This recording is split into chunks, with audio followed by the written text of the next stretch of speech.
Hi friends, ಎಲ್ಲರಿಗೂ ನಮಸ್ಕಾರ. ಮಂಗಳ ಕುಕಿಂಗ್ ಚಾನಲ್ಗೆ ಸ್ವಾಗತ. ನಾನಿವತ್ತು ಉತ್ತರ ಕರ್ನಾಟಕ ಶೈಲಿಯ ಮಾದಲಿ ಮಾಡೋದು ತೋರಿಸ್ತಾ ಇದ್ದೀನಿ. ನೋಡೋಣ ಬರ್ರಿ. ನಾನೀಗ ಮಾದಲಿ ಮಾಡೋದು ತೋರಿಸ್ತಾ ಇದ್ದೀನಿ. ನಮ್ಮ ಉತ್ತರ ಕರ್ನಾಟಕ ಸ್ಪೆಷಲ್ ಇದು. ನಾನು ಯಾವ ಥರ ಮಾಡೋದಂತ ತೋರಿಸ್ತೀನಿ. ಈಗ 1 ಕಪ್ಪಷ್ಟು ನಾನು ಈ ಥರ ಒಂದು ಅರ್ಧ kg ಹಿಡಿಯಷ್ಟು ನಾನು ಗೋಧಿ ಹಿಟ್ಟು ತೊಗೊಂಡಿನಿ. ಈ ಗೋಧಿ ಹಿಟ್ಟನ್ನ ನಾನೀಗ ಚಪಾತಿ ಮಾಡೋ ಹಿಟ್ಟನ್ನೇ ತೊಗೊಂಡಿರೋದು. ನೀವು ಇದಕ್ಕೆ ಮಾದಲಿಗೆ ಬೇಕಪ್ಪ ಅಂದರೆ ಗೋಧಿ ತೊಗೊಂಡು ಸ್ವಲ್ಪ ನೀವು ಗೋಧಿನ ಹುರಿದು ಸ್ವಲ್ಪ ಜೀನ್ಗೆ ಹಾಕ್ಸಿದ್ರೆ ಜುರಿಯಾಗಿ ಜೀನ್ ಮಾಡಿಸ್ರಿ, ಅಂದರೆ ನಿಮ್ಗೆ ಮಾದಲಿ ಚೆನ್ನಾಗಿ ಬರ್ತತೆ. ನಾನೀಗ ಚಪಾತಿ ಹಿಟ್ಟು ತೊಗೊಂಡಿರೋದ್ರ ಸಲುವಾಗಿ ಈಗ ನಾನು ಈ ರವಾನ ಹಾಕ್ತಾಯಿದ್ದೀನಿ. ನೀವು ಈ ರವಾನಾದರೂ ಹಾಕ್ರಿ, ಇಲ್ಲ ಹೋಳ್ಗೆ ರವೆ ಆಮೇಲೆ ಬಾಂಬೆ ರವೆ ಅಂತ ಬರ್ತಾವಲ್ಲ ಬಿಳಿ ರವೆ, ಅವನ್ನಾದ್ರೂ ನೀವು ಹಾಕ್ಬೋದು. ನಾನೀಗ 1 ಕಪ್ ಅಷ್ಟು ಈ ಕಪ್ಪಿಂದ ಈ ಬಟ್ಲೆಯಿಂದ 1 ಬಟ್ಲದಷ್ಟು ನಾನು ಉಪ್ಪಿಟ್ಟಿನ ರವೆ ತೊಗೊಂಡಿದ್ದೀನಿ, ಕೆಂಪು ರವೆ. ಈಗ ಇದಕ್ಕೆ 1 ಚಿಟಿಕೆ ಅಷ್ಟು ಉಪ್ಪು ಹಾಕಂಬ್ರಿ. ಒಂದು ಸ್ವಲ್ಪ ಉಪ್ಪು ಹಾಕ್ಕೊಳ್ರಿ ಇದಕ್ಕೆ. ಈಗ ಇದನ್ನು ನೀಟಾಗಿ ಈ ಥರ ಕಲಿಸ್ಕೊಳ್ರಿ. ಈ ರವೆ ಹಾಕೋದ್ರಲ್ಲಿಂದ ಇದು ಹಿಟ್ಟು ಭಾಳ ಸಣ್ಣ ಇರುತ್ತೆ ಅಂಥೇಳಿ ರವೆ ಹಾಕೋದು. ಸ್ವಲ್ಪ ಜುರಿ ಇರಬೇಕು ಮಾದಲಿ ಮಾಡ್ಬೇಕಂದ್ರೆ ಹಿಟ್ಟು. ಈಗ ನಾನು ಚಪಾತಿ ಹಿಟ್ಟಿನಾಗ ಮಾಡಕತ್ತೀನಂತ ಈ ರವೆ ಹಾಕಿರೋದು. ನೀವು ಬರೀ ಗೋಧಿನ ಸ್ವಲ್ಪ ಜುರಿಯಾಗಿ ನೀವು ಜೀನ್ ಮಾಡಿಸಿದ್ರೆ ರವೆ ಹಾಕೋ ಅವಶ್ಯಕತೆ ಇರಲ್ಲ. ಇನ್ನೂ ಸ್ವಲ್ಪ ಗೋಧಿ ನೀವು ಹುರಿದು ಕಳಿಸಿದ್ರೂ ಇನ್ನೂ ಚೆನ್ನಾಗಿ ಟೇಸ್ಟ್ ಬರುತ್ತೆ. ಆಮೇಲೆ ಘಮನೂ ಚೆನ್ನಾಗಿ ಕೊಡ್ತಿರುತ್ತೆ ಗೋಧಿ ಹುರಿದ್ರೆ.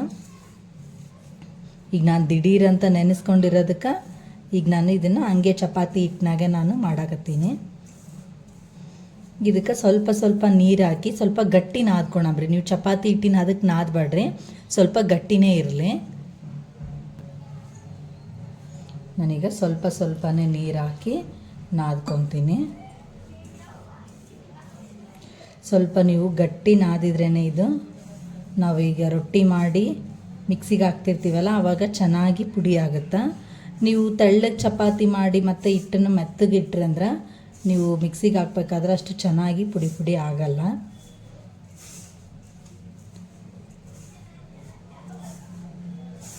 ಈ ಥರ ಸ್ವಲ್ಪ ನೀರು ಹಾಕ್ಕೊಂಡು ನಾದ್ಕೊಳ್ರಿ. ಈಗ ಸ್ವಲ್ಪ ನೀರು ಹಾಕಿದಾಗ ನೀವು ಎಲ್ಲ ಹಿಟ್ಟಿಗೆ ಈ ಥರ ಪೂರ್ತಿಯಾಗಿ ನೀರು ಆಗಂಗೆ ಪೂರ್ತಿ ಹಿಟ್ಟು ಎಲ್ಲದಕ್ಕೂ ಕಲಿಯಂಗೆ ಈ ಥರ ಫಸ್ಟ್ ಕಲಿಸ್ಕೊಳ್ರಿ. ಆಮೇಲೆ ಇನ್ನೂ ಸ್ವಲ್ಪ ಸ್ವಲ್ಪ ನೀರು ಹಾಕ್ಕೊಂಡು ನಾದ್ಕೊಳಂತ್ರಿ ಅಂತ.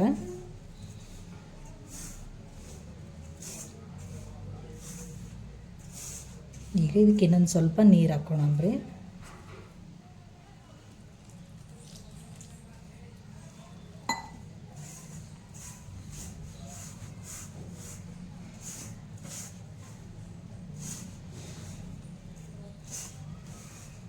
ಈ ಥರ ನೀವು ಸ್ವಲ್ಪ ಗಟ್ಟಿಗೆ ನಾದ್ಕೊಳ್ರಿ ಆದಷ್ಟು.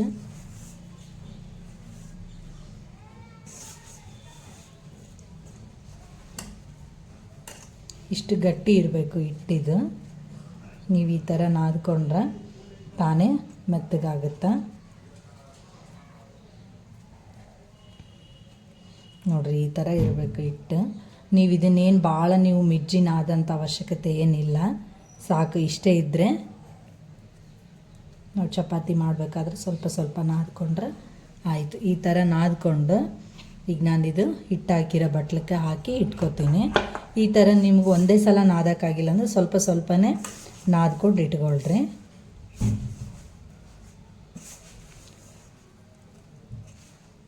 ಈ ಥರ ನಾನು ಅಷ್ಟು ಇದೇ ಥರ ನಾದ್ಕೊಂಡು ಇಟ್ಕೊತೀನಿ. ನೋಡಿರಿ ಈ ಥರ ಸ್ವಲ್ಪ ನೋಡಿರಿ ಎಷ್ಟು ಗಟ್ಟಿ ಇಟ್ಟು ನಾನು ಹಿಟ್ಟಂತ. ಇಷ್ಟು ಗಟ್ಟಿಯಾಗಿ ನೀವು ನಾದ್ಕೊಂಡು ಇವನ್ನ ಇದೇನು ನೀವು ನೆನೆಯೋಕೆ ಬಿಡೋ ಅವಶ್ಯಕತೆ ಇಲ್ಲ.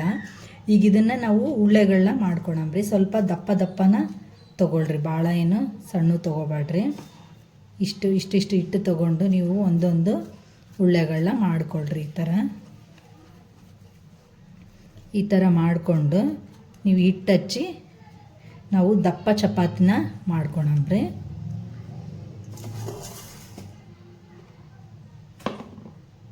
ಈಗ ಸ್ವಲ್ಪ ಸ್ವಲ್ಪನೇ ಈ ಥರ ಹಿಟ್ಟು ಹಚ್ಚಿ ನಾನೀಗ ಗ್ಯಾಸ್ ಕಟ್ಟಿ ಮೇಲೆ ಇದನ್ನು ಮಾಡ್ಕೊಳಕತ್ತೀನಿ. ಈ ಥರನ ಮಾಡ್ಕೊಂಡು ಇಟ್ಕೊಳ್ರಿ. ನೀವು ಅಷ್ಟು ಒಂದೇ ಸಲ ಈ ಥರ ಚಪಾತಿನ ಮಾಡ್ಕೊಂಡು ಇಟ್ಕೊಂಡ್ಬಿಡ್ರಿ. ನಿಮಗೆ ಬೇಯಿಸ್ಬೇಕಾದ್ರೆ ಬೇಗನೆ ಆಗುತ್ತಾ.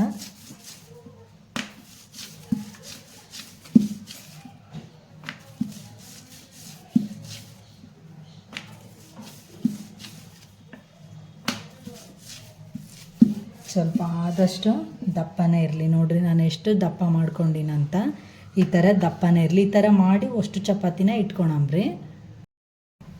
ಈಗ ನೋಡಿರಿ ನಾನು ಇಷ್ಟೆಲ್ಲ ಚಪಾತಿ ಮಾಡಿ ಇಟ್ಕೊಂಡಿನಿ. ಈ ಥರ ದಪ್ಪ ದಪ್ಪ ಮಾಡಿ ಈಗ ಇವನ್ನ ನಾವು ಗ್ಯಾಸ್ ಮೇಲೆ ಬೆನ್ಸ್ಕೊಳಮ್ರಿ.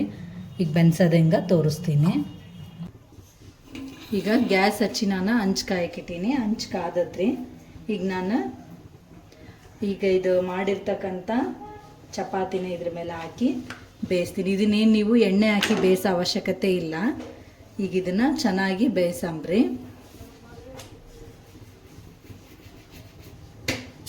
ಇದನ್ನು ಜಾಸ್ತಿ ಒತ್ತಿಸ್ಬೇಡ್ರಿ. ಒತ್ತಿಸಿದ್ರೆ ನೀವು ಮಾದಲಿ ಮಾಡಿರ್ತೀರಲ್ಲ ಅವಾಗೆಲ್ಲ ಕೆಂಪಗೆ ಕಾಣಕತ್ಬಿಡ್ತಾವ. ಸ್ವಲ್ಪ ನೋಡಿಕೊಂಡು ಸುತ್ತ ದಂಡಿ ಎಲ್ಲ ಚೆನ್ನಾಗಿ ಬೆನೆಸ್ಕೊಂಬಿಡ್ರಿ. ಇದು ಚೆನ್ನಾಗಿ ಬೆನೀಲಿ. ಭಾಳ ಈಸಿಯಾಗಿ ಮಾಡ್ಕೋಬೋದು. ಟೇಸ್ಟ್ ಅಷ್ಟೇ ಚೆನ್ನಾಗಿರುತ್ತೆ.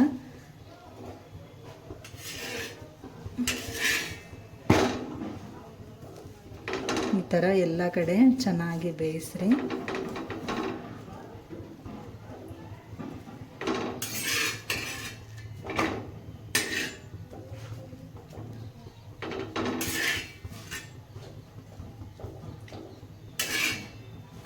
ಈ ಥರ ಎಲ್ಲ ಚಪಾತಿಗಳನ್ನ ಬೇಯಿಸ್ಕೊಂಡು ಇಟ್ಕೊಂಡ್ಬಿಡ್ರಿ. ಈಗ ಇವು ಬಿಸಿ ಇರುವಾಗೆ ನಾವು ಚಪಾತಿನ ಮುರ್ಕೊಂಡ್ಬಿಡ್ಬೇಕು.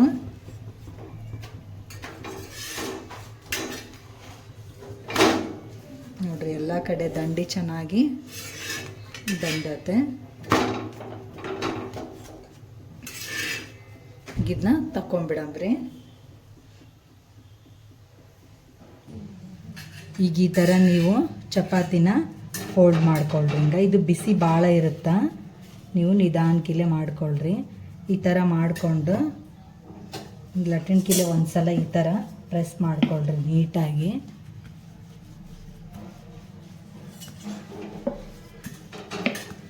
ಈ ಥರ ನೀಟಾಗಿ ಪ್ರೆಸ್ ಮಾಡಿಕೊಂಡು ನೀವು ಚಾಕ್ಲಿಂದ ಕಟ್ ಮಾಡ್ಕೊಂಬಿಡ್ರಿ.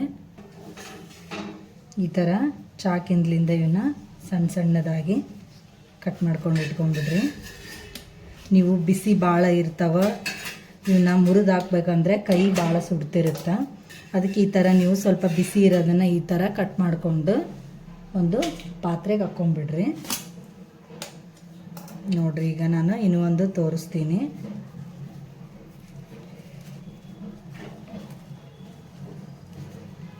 ಈ ಥರ ನೀಟಾಗಿ ಫೋಲ್ಡ್ ಮಾಡ್ಕೊಂಡು ಸ್ವಲ್ಪ ಲಟ್ಟಣಿಕಿಲೆ ಈ ಥರ ಪ್ರೆಸ್ ಮಾಡ್ಕೊಂಬಿಡ್ರಿ. ನೀವು ಇದರಲ್ಲೇ ಬೇಕಂದ್ರೂ ಈ ಥರ ಮಾಡ್ಕೋಬೋದು.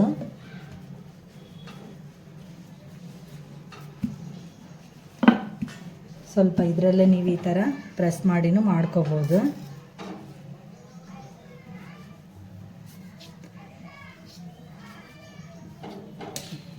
ನೋಡಿರಿ ಈ ಥರ ನೀವು ಪೀಸ್ ಮಾಡಿಟ್ಕೊಂಡ್ಬಿಟ್ರೆ ಚಪಾತಿನ ನೀಟಾಗಿ ನಾವು ಮಿಕ್ಸಿಗೆ ಹಾಕೋಕ್ಕೆ ಅನುಕೂಲ ಆಗುತ್ತೆ. ಈಗ ಮಿಕ್ಸಿಗೆ ಹಾಕೋದು ತೋರಿಸ್ತೀನಿ. ನಿಮ್ಗೆ ಆ ಥರ ಮಾಡೋಕ್ಕೆ ಬಂದಿಲ್ಲ ಅಂದ್ರೂ ಈ ಥರ ಚಪಾತಿ ಹಾಕ್ಕೊಂಡು ಈ ಥರ ನೀಟಾಗಿ ನೀವು ಕಟ್ ಮಾಡ್ಕೊಂಡ್ರೂ ಆಯ್ತು. ಈ ಥರನೂ ನೀವು ಮಾಡಿಕೊಂಡು ಸ್ವಲ್ಪ ಬಿಸಿ ಇರ್ತಾವಲ್ಲ ಕಟ್ ಮಾಡಬೇಕಾದ್ರೆ ನೀವು ಹುಷಾರಾಗಿ ಕಟ್ ಮಾಡ್ಕೊಳ್ರಿ. ಈ ಥರ ನೀವು ಕಟ್ ಮಾಡ್ಕೊಂಡು ಇಟ್ಕೊಂಡ್ಬಿಡ್ರಿ. ಇದು ಒಂದು ಸ್ವಲ್ಪ ಆರಲಿ, ಯಾಕಂದರೆ ಭಾಳ ಬಿಸಿ ಬಿಸಿದು ಮಿಕ್ಸಿಗೆ ಹಾಕೋಕ್ಕಾಗಲ್ಲ. ಅದಕ್ಕಂತೆ ಸ್ವಲ್ಪ ಆರಿದ ಮೇಲೆ ಇನ್ನು ಇದು ಬಿಸಿನೇ ಇರಬೇಕು, ಮತ್ತೆ ಪೂರ ತಣ್ಣಗಾಗೋ ತನಕ ಬಿಡಬೇಡ್ರಿ. ಸ್ವಲ್ಪ ಆರಿದ ಮೇಲೆ ನೀವು ಮಿಕ್ಸಿಗೆ ಹಾಕ್ಕೊಂಬಿಡ್ರಿ. ಈಗ ನಾನು ಎಲ್ಲವನ್ನೂ ಈ ಥರ ಕಟ್ ಮಾಡಿ ಇಟ್ಕೊಂಡೀನಿ. ಈ ಥರ ಅಷ್ಟನ್ನು ಕಟ್ ಮಾಡಿ ಇಟ್ಕೊಂಡೀನಿ. ಈಗ ಇವನ್ನೆಲ್ಲ ನಾನು ಮಿಕ್ಸಿಗೆ ಹಾಕ್ತೀನಿ ಅಷ್ಟನ್ನು. ಈಗ ಇವನ್ನ ಸ್ವಲ್ಪನೇ ಈ ಥರ ತೊಗೊಂಡು ಮಿಕ್ಸಿಗೆ ಹಾಕ್ಕೊಂಬಿಡ್ರಿ. ಸ್ವಲ್ಪನೇ ಹಾಕ್ರಿ, ಜಾಸ್ತಿ ಹಾಕ್ಬೇಡ್ರಿ. ಬಿಸಿ ಇರೋದ್ರಲ್ಲಿಂದ ಮತ್ತೆ ಗಟ್ಟಿಯಾಗಿ ಕುತ್ಕೊಂಡ್ಬಿಡುತ್ತೆ. ಈಗ ಇದನ್ನು ನಾನು ಮಿಕ್ಸಿ ಮಾಡ್ತೀನಿ. ನೋಡಿರಿ ಈಗ ನಾನು ಈ ಥರ ನೀಟಾಗಿ ಮಿಕ್ಸಿ ಮಾಡ್ಕೊಂಡೀನಿ. ಈಗ ಇದನ್ನು ಜಲ್ದಿ ಹಿಡ್ಕೊಳ್ರಿ. ಇದ್ರಾಗ ಎಲ್ಲಾದರೂ ಒಂದೊಂದು ದಪ್ಪ ಅಂತ ಕಳ್ಳಂಥದ್ದಿದ್ದರೆ ಬರುತ್ತಾ. ಈ ಥರ ನೀವು ಜಲ್ದಿ ಹಿಡಿಬೇಕಾದ್ರೆ ಈ ಥರ ಸ್ವಲ್ಪ ದೊಡ್ಡ ಕಣ್ಣಿರೋಂಥದ್ದು ಪ್ಲೇಟ್ ತೊಗೊಳ್ರಿ. ತೊಗೊಂಡು ಇದಕ್ಕೆ ಹಿಡ್ಕೊಳ್ರಿ. ಇದು ಭಾಳ ನೈಸ್ ಇರೋದು ನೀವು ಹಾಕ್ಕೊಂಡ್ರೆ ಇಳಿಯಂಗಿಲ್ಲ, ಅದಕ್ಕಂತ ಸ್ವಲ್ಪ ದೊಡ್ಡ ಕಣ್ಣಿರೋದನ್ನ ನೋಡಿ ತಗೊಳ್ರಿ. ಇದು ಸ್ವಲ್ಪ ಆರಿದ ಮೇಲೆ ನೀವು ಜಲ್ದಿ ಹಿಡ್ಕೊಳ್ರಿ, ಅಂದರೆ ಚೆನ್ನಾಗಿ ಇಳಿಯುತ್ತೆ. ಬಿಸಿ ಬಿಸಿದೆ ನಾವು ಹಿಡಿದ್ರೆ ಅಷ್ಟೊಂದು ನೀಟಾಗಿ ಇಳಿಯಲ್ಲ. ನೋಡಿರಿ, ಈ ಥರ ದಪ್ಪ ದಪ್ಪ ಇರೋಂಥದ್ದೆಲ್ಲ ಬಂದುಬಿಡುತ್ತೆ. ಈ ಥರ ಸಣ್ಣ ಇರೋದೆಲ್ಲ ಕೆಳಗಡೆ ಇಳಿಯುತ್ತೆ. ಇದೇ ಥರ ಅಷ್ಟನ್ನು ನಾನು ರೊಟ್ಟಿನ ಮಾಡಿ ಇಟ್ಕೋತೀನಿ. ಈಗ ನಾನು ಅಷ್ಟು ರೊಟ್ಟಿನ ಈ ಥರ ಮಿಕ್ಸಿಗೆ ಹಾಕ್ಕೊಂಡು ಜಲ್ದಿ ಇಟ್ಕೊಂಡಿನಿ. ಇದು ಲಾಸ್ಟಿಗೆ ಸ್ವಲ್ಪ ಸ್ವಲ್ಪ ರೊಟ್ಟಿ ಪೀಸ್ ಅಂತ ಉಳಿತಾವೆ, ಅದನ್ನು ಇನ್ನೊಂದು ಸಲ ನೀವು ಮಿಕ್ಸಿಗೆ ಹಾಕ್ಕೊಂಡು ಹಂಗೆ ಡೈರೆಕ್ಟಾಗಿ ಇದರಲ್ಲೇ ಹಾಕ್ಬಿಡ್ರಿ. ಅದನ್ನೇನು ನೀವು ಚೆಲ್ಲೋ ಅವಶ್ಯಕತೆ ಇಲ್ಲ, ಇದರಲ್ಲೇ ಹಾಕ್ಕೊಂಬಿಡ್ರಿ. ಸ್ವಲ್ಪ ತರಿ ಇದ್ರೆ ಏನೂ ಆಗಲ್ಲ.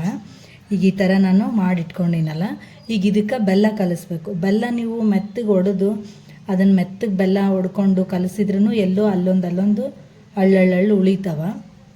ಆ ಥರ ಉಳಿಬಾರ್ದು ಅಂದರೆ ಏನು ಮಾಡಬೇಕು ಅಂದ್ರೆ, ಈಗ ಬೆಲ್ಲ ಇರುತ್ತಲ್ಲ, ಬೆಲ್ಲನ ನೀವು ಈ ಥರ ಮಾಡ್ಕೋಬೇಕು. ಈಗ ಬೆಲ್ಲನ ಈ ಥರ ಕೊಬ್ಬರಿ ಎರ್ಜ ಮಣಿ ತೊಗೊಳ್ರಿ. ಅದಕ್ಕೆ ಈ ಬೆಲ್ಲನ ಈ ಥರ ಎರ್ಜಿಕೊಳ್ರಿ. ನೀವು ಎಷ್ಟು ಅದಕ್ಕೆ ಬೆಲ್ಲ ಬೇಕೋ ಅಷ್ಟು ಬೆಲ್ಲನ ಈ ಥರ ನೀವು ಎರ್ಜಿಕೊಳ್ರಿ. ಎರ್ಜ್ಕೊಳೋದ್ರಿಂದ ನೀವು ಬೆಲ್ಲ ಹಾಕ್ತಿರಲ್ಲ, ಬೇಗನೆ ಅದ್ರ ಜೊತೆ ಮಿಕ್ಸ್ ಆಗಿಬಿಡುತ್ತೆ. ಆಮೇಲೆ ಯಾವುದೇ ಥರ ನಿಮ್ಗೆ ಕಣ್ಣಿ ಉಳಿಯೋಂಗಿಲ್ಲ. ಆಮೇಲೆ ಇದರಲ್ಲಿ ಏನಾದರೂ ಕಸರು ಇದ್ರೂ ನಿಮ್ಮ ಕೈಯಾಗ ಸಿಕ್ಬಿಡ್ತಾವೆ. ಇಲ್ಲಿದೆ ನೋಡಿರಿ, ಈಗ ನಾನಿದು ಎರ್ಜಬೇಕಾದ್ರೆ ನನ್ನ ಕೈಯಲ್ಲೇ ಬಂದುಬಿಡ್ತಾವೆ. ಈ ಥರ ನೀವು ನೀಟಾಗಿ ಬೆಲ್ಲ ಎರ್ಜ್ಕೊಂಡ್ಬಿಡ್ರಿ. ಎಷ್ಟು ಸಾಫ್ಟ್, ಎಷ್ಟು ಚೆನ್ನಾಗಿ ಬೆಲ್ಲ ಬರುತ್ತೆ ಅಂದರೆ ಇದು ಒಂದು ನಿಮಗೆ ಎಲ್ಲೂ ಕಣ್ಣೆ ಸಿಗಲ್ಲ. ನೋಡಿರಿ, ಈ ಥರ ಬೆಲ್ಲ ಆಗುತ್ತೆ. ನೋಡಿರಿ, ಈ ಬೆಲ್ಲ ನಾನು ತೋರಿಸ್ತೀನಿ. ನೋಡಿರಿ, ಈಗ ಎಷ್ಟು ಚೆನ್ನಾಗಿ ಸಾಫ್ಟಾಗಿ ಆಗೈತೆ ಬೆಲ್ಲ ಅಂತ. ಈ ಥರ ನಾನು ಅಷ್ಟು ಬೆಲ್ಲನ ಎರ್ಜ್ಕೋತೀನಿ. ಎರ್ಜ್ಕೊಂಡು ನಿಮಗೆ ಕಲ್ಸೋದು ತೋರಿಸ್ತೀನಿ. ಈಗ ನೋಡಿರಿ, ನಾನು ಈ ಥರ ಬೆಲ್ಲನ ಪೂರ್ತಿಯಾಗಿ ಎರ್ಜಿಟ್ಕೊಂಡಿನಿ, ಎಷ್ಟು ಸಾಫ್ಟಾಗಿ ಆಗೈತೆ ಅಂತ. ಈಗ ಇದು ನಾನು ಒಂದು ಬಟ್ಲದಷ್ಟು ಗೋಧಿ ಹಿಟ್ಟು ತೊಗೊಂಡಿದ್ನಲ್ಲ, ಇದು ನಾನು ಎರ್ಜಿರೋದ್ರಿಂದ ನಿಮ್ಗೆ ಅಳತೆ ಅಷ್ಟೊಂದು ಸಿಗಲ್ಲ. ಯಾಕಂದರೆ ಇದು ನಾನು ಒಂದು ಬಟ್ಲ ಹಾಕಿದರೆ ಇದಕ್ಕೆ ಭಾಳ ಸ್ವೀಟ್ ಅನಿಸುತ್ತೆ. ಇದು ಎರ್ಜಿರೋದ್ರಿಂದ, ನೀವು ಕುಟ್ಟಿರೋದಾದರೆ ಒಂದು ಬಟ್ಲ ಸಾಕಾಗತ್ತೆ. ನಾನು ಎರ್ಜಿರೋದ್ರಿಂದ ಇದು ಬೆಲ್ಲ ಭಾಳ ಹಿಡಿತೈತೆ. ಅದಕ್ಕಂತ ನಾನು 3/4 ಬಟ್ಲದಷ್ಟು ಎರ್ಜಿರ್ತಕ್ಕಂಥ ಬೆಲ್ಲ ತೊಗೊಂಡಿನಿ. ಈಗ ಈ ಬೆಲ್ಲನ ಇದ್ರಾಗ ಹಾಕ್ತೀನಿ. ಇದು ಸ್ವಲ್ಪ ನಾವು ಈ ಥರ ಕಲಿಸ್ಬೇಕಾದ್ರೆ ನೀರು ಬಿಟ್ಕೊಳುತ್ತಾ. ಇದು ನೀರು ಬಿಟ್ಕೊಂಡತ್ತಂತ ನೀವೇನು ಗಾಬರಿ ಆಗೋ ಅವಶ್ಯಕತೆ ಇರಲ್ಲ. ಇದು ನೀರು ಬಿಟ್ಕೊಂಡ್ರೆ ಸ್ವಲ್ಪ ಆರಿದ ಮೇಲೆ ಸರಿ ಹೋಗುತ್ತಾ. ಇದನ್ನು ಸ್ವಲ್ಪ ಆದಷ್ಟು ಕೈಲಿಂದನೇ ಕಲಸಂಬ್ರಿ, ಇಲ್ಲ ಬೆಲ್ಲ ಮೆತ್ತಗಿರುತ್ತಲ್ಲ ಸರಿಯಾಗಿ ಕಲಿಯಂಗಿಲ್ಲ. ಇನ್ನು ನೀಟಾಗಿ ಈ ಥರ ಕೈಲಿಂದ ಕಲಿಸ್ಕೊಳಂಬ್ರಿ.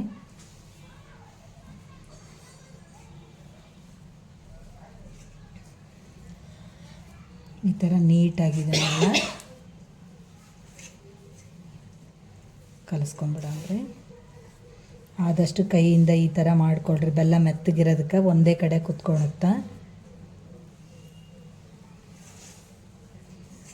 ಈ ಥರ ಅಷ್ಟನ್ನು ನಾನು ಕಲಿಸ್ಕೊತೀನಿ. ಈ ಥರ ನೀಟಾಗಿ ಕಲಿಸ್ಕೊಳ್ರಿ. ನೋಡಿರಿ, ಈಗ ಎಷ್ಟಿದು ಮೆತ್ತಗಾಗೈತಂತ. ಈ ಥರ ಮೆತ್ತಗಾಗೈತಲ್ಲ ಅಂತ ನೀವೇನು ಭಯ ಪಡೋದು ಬೇಡ. ಇದು ನೀಟಾಗಿ ಆರಿದ ಮೇಲೆ ಒಣಗಿದ ಮೇಲೆ ಚೆನ್ನಾಗಾಗುತ್ತೆ. ಈಗ ಇದು ಇಷ್ಟ ಆಗೈತಲ್ಲ, ಇದಕ್ಕೆ ಕೊಬ್ಬರಿನ ಹಾಕೊಂಡ್ರಿ. ನಾನೀಗ ಒಣ ಕೊಬ್ಬರಿ ತುರಿನ ತುರ್ಕೊಂಡು ಇಟ್ಕೊಂಡಿನಿ 2 ಬಟ್ಲದಷ್ಟು. ಇದಿಷ್ಟನ್ನು ನಾನು ಇದಕ್ಕೆ ಒಣ ಕೊಬ್ಬರಿನ ಸೇರಿಸ್ತೀನಿ.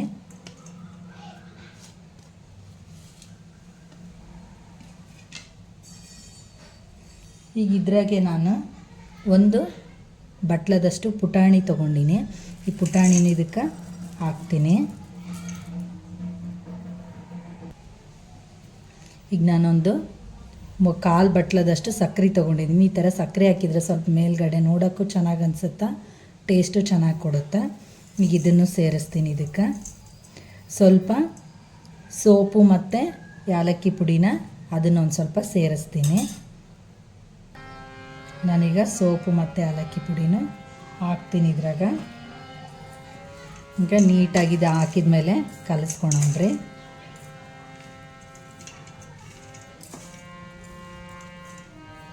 ಇಷ್ಟು ಮಾಡಿಕೊಂಡು ನೀವು ಇದನ್ನು ಈಗ ಮಾಡಿದ ತಕ್ಷಣವೇ ತಿನ್ನೋಕೆ ಅಷ್ಟೊಂದು ಸರಿ ಅನಿಸಲ್ಲ.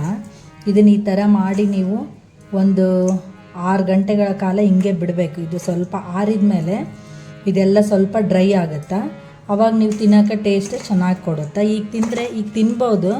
ಯಾಕೆ ಅಷ್ಟು ಸರಿ ಅನಿಸಲ್ಲ ಅಂದರೆ ಇದು ಮೆತ್ತಗಿರುತ್ತೆ, ಸ್ವಲ್ಪ ಜಿಬಿ ಜಿಬಿ ಜಿಬಿ ಅನಿಸುತ್ತಾ. ಅದಕ್ಕಾಗಿ ನಾವು ಇದನ್ನು ಆರಿದ ಮೇಲೆ ತಿಂದರೆ ತಿನ್ನೋಕ್ಕೂ ಟೇಸ್ಟ್ ಚಲೋ ಕೊಡುತ್ತೆ. ನೋಡಿರಿ, ಇಷ್ಟು ಮಾಡಿದರೆ ಈಸಿಯಾಗಿ ನಾವು ಮಾದಲಿ ಮಾಡ್ಕೋಬೋದು.